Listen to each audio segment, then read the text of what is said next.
निहायती मान वारा स्टेज ते वेठल सिंधी अदबी संगत जे मरकज़ खां कई आयल दोस्तो असांजी भेण ऐं साहिब किताब रियाज़ साहब साईं आजिज़ धामरा साहब ऐं हिन पिंडाल में वेठल सभु इल्म अदब सां चाह रखंदड़ दोस्तो हक़ मौजूद। मुझी तबियत गुज़रियल 3-4 महीननि खां ख़राब हुई ऐं उन ख़राब तबियत दौरान मूंखे ही किताब मुताले लाइ साईं रियाज़ साहब ॾियारे मोकिलियो। निहायती थोराइतो आहियां।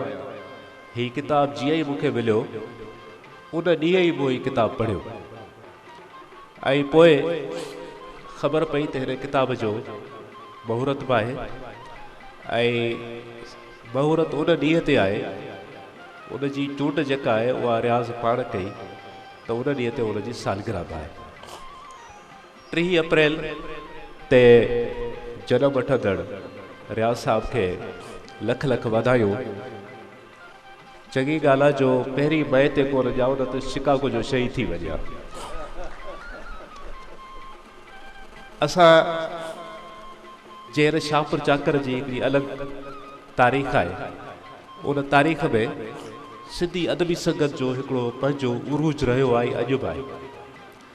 अॼु बि असांजा दोस्त उन साॻी सिलसिले खे हलाईंदा अचनि। असां वटि हिते अदबी क्लास थींदा हुआ ऐं उन अदबी क्लासनि में तमामु घणी टेका टिप्पणी थींदी हुई ऐं मज़े जहिड़ी ॻाल्हि इहा हुई त अॻ में असां वटि नसर तमामु घणो लिखियो वेंदो, कहाणियूं ऐं मज़मून तमामु घणा ईंदा हुआ, शाइरी घटि हूंदी हुई। हिकिड़ो ॿ माण्हू हूंदा हुआ जेके शाइरी खणी ईंदा हुआ। अब्दुर्रहमान सियाल हूंदो ऐं कॾहिं कॾहिं डॉक्टर शेख मोहम्मद हुसैन हूंदो, मखमूर बख्शी हूंदो, अॼु बि वेठो आहे मखमूर बख्शी। इहे शाइर हुआ, असांजा भला शाइर हुआ,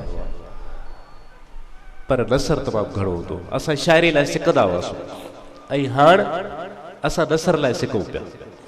नसर आई कोन। इहा अलॻि ॻाल्हि आहे त असांजो रियाज़ जेतिरो सुठो शाइर आहे ओतिरो सुठो नसर नवीस बि आहे। हिन किताब पढ़ण खां पोइ मूंखे इहा ख़बर पई त रियाज़ थोरो पंहिंजो पाण ते जबर बि करे पियो। जबर इन तरीक़े सां करे पियो। ही किताब पढ़ंदे मूंखे महसूस थियो त रियाज़ इलाही पंहिंजो पाण सां विढ़े पियो, इलाही विढ़े पियो। हिकिड़े तरफ़ उनखे धरती जो दर्द बि आहे, हू उनजो इज़हार बि करणु चाहे थो। ॿिए पासे जमालियाती हिस्सा आहे, उनखे बि शाइरीअ जे नाते ज़ाहिर करे पियो। ऐं टे पासे समाजी उलझनूं जेके आहिनि, मज़हबी कटरपणा जेके आहिनि, उन्हनि सां विढ़ करे थो। उनखे बि शाइरी में को न को मक़ाम ॾियणु चाहे थो, शाइरी में का न का जाइ ॾियणु चाहे थो। इहा सॼी विढ़ाद हिन किताब में मौजूदु आहे ऐं जंहिं तरीक़े सां मौजूदु आहे उहा एॾी त ख़ुशि असलूबी सां आहे जंहिंजो अलॻि जेकॾहिं ज़िक्र वेही कजे। छो त हिते मुख़्तसिर जो हिकिड़ो अची वियो आहे मथां ककर, इन करे असां मुख़्तसिर करियूं था। मूं हिकिड़ी शइ सिखी हुई साईं लखमीर डायरी खां। मुंहिंजो तमामु महिरबानी उस्ताद हो, हिन वक़्तु हिन दुनिया में मौजूदु कोन्हे को। जॾहिं बि किताब पढ़ंदो त उन किताब जा सभु हाशिया भरींदो, लिखंदो, उन किताब जे हाशियुनि ते लिखंदो। मूं उन रिवायत खे बरक़रार रखंदे हिन किताब जा हाशिया भरिया ऐं हाशिया भरण खां पोइ ही किताब अञा थोरो रहियल आहे। उहो किताब मां रियाज़ साहब खे ज़रूरु ॾींदुसि, ज़रूरु उन हाशियुनि जो मुतालो करे। जेकॾहिं जेके ॻाल्हियूं सही हुजनि उन्हनि खे अपनाए, जेकॾहिं सही न हुजनि त बाअमानत बासलामत किताब वरी मूंखे वापसि करे, छाकाणि त मुंहिंजे लाइब्रेरी जो ही बहितरीनु अनमोल हीरो हूंदो ही किताब। ऐं हिन किताब खे जियो सां साढे हलण वारो माण्हू आहियां, साढींदुसि। हिन शाइरी खे पढ़ंदे सुठो महसूसु थींदुसि।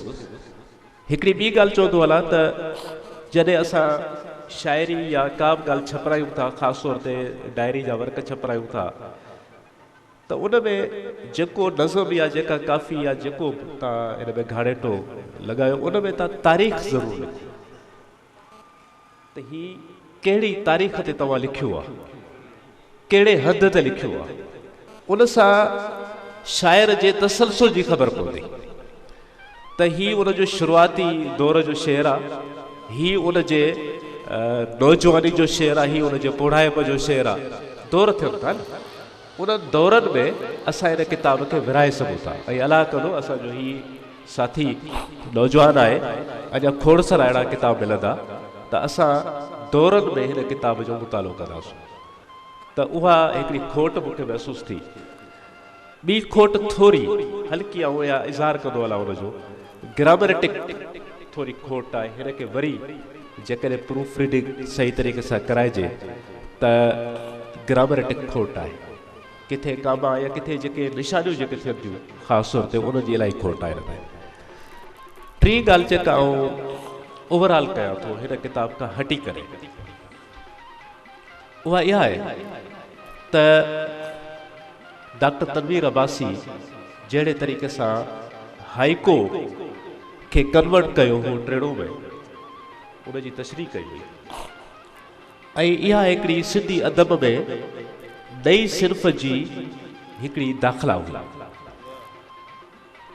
असां गज़ल खे त सिंधी वेस ॿारायो आहे, पर आउं बहशत अदब जे शागिर्द जे अॼु बि इहा ॻाल्हि सम्झी न सघियो आहियां त जेकॾहिं असां गज़ल खे सिंधी वेस ॿारायो आहे त पोइ उनखे असां नई सिर्फ़ जे तौर ते छो न अपनायूं। गज़ल त पराई सिर्फ़ आहे, असांजी सिर्फ़ कान्हे का। अरबी खां फ़ारसी ऐं फ़ारसी खां पोइ मुख़्तलिफ़ उर्दू ऐं सिंधी बि आई आहे, पर गज़ल जी जेका चवड़ी आहे या गज़ल जी जेका लिखड़ी आहे उहा इल्म उरूज़ ते मुबनी हूंदी आहे, जेको उनजो ढाड़ेटो आहे, जेको उनजो राइटअप आहे, जंहिं तरीक़े सां असां पढ़ियो आहे। त जेकॾहिं असां उन इल्म उरूज़ त उनखे खणी था अचूं पोइ त ठीकु आहे, उहो गज़ल ई आहे। पर जेकॾहिं इल्म उरूज़ खां हटी करे असां उनखे पंहिंजे रंग में लिखूं था त पोइ असांजा ही सभु अदीब दोस्त इन ॻाल्हि ते वेहनि त किथे उहा नई सिर्फ़ त कान्हे का। ऐं जेकॾहिं नई सिर्फ़ आहे त उनखे इंट्रोड्यूस कराइण में को हर्ज कोन्हे। टी ॻाल्हि चवंदो हलां त रिसर्च वारो पासो जेको आहे सिंधी अदबी संगत जे हिकिड़ो या दामन में ॻाल्हि अचे थी त असां वटि रिसर्च नाले का शइ नज़र कोन पई अचे। रिसर्च थियणु खपे, आलमी अदब खे पढ़ी करे, असांजे पंहिंजे अदब खे पढ़ी करे उनजो मवाज़नो करे नयूं सिन्फ़ूं, नवां घाड़ेटा, नयूं ॻाल्हियूं, नवां मौज़ू इहे जेकॾहिं असां खणी अचूं त अदब खे चार चंड लॻी सघनि था। अदब जामिद कोन थो थी सघे, अदब ता हयात जहिड़ो आहे। अदब जे थ्रू असांजा सभु माण्हू महज़ूज़ थींदा। हिन किताब में मूंखे इहा बि ॻाल्हि महसूसु थी आहे त भा रियाज़ ॾाढो सुठो सुघड़ आहे, जेतोणीकि हिन में हुन सुघड़ पाई वारा जेके हुनर आहिनि, जेका लिखड़ी आहे, उनखे कंहिं जाइ ते गज़ल त कंहिं जाइ ते नज़म करे लिखियो आहे।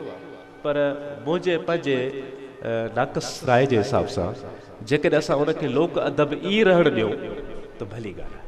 छाकाणि त लोक अदब ते हिन वक़्तु लिखण वारा माण्हू रहिया ई कोन्हनि, लिखजे ई कोन थो। हा, इन में कोई शक कोन्हे को त सुघड़ तमामु घणा आहिनि, पर बदकिस्मती सुघड़ असांजा एतिरा पढ़िया लिखिया कोन्हनि के जेतिरो पढ़ियो लिखियो असांजो रियाज़ आहे।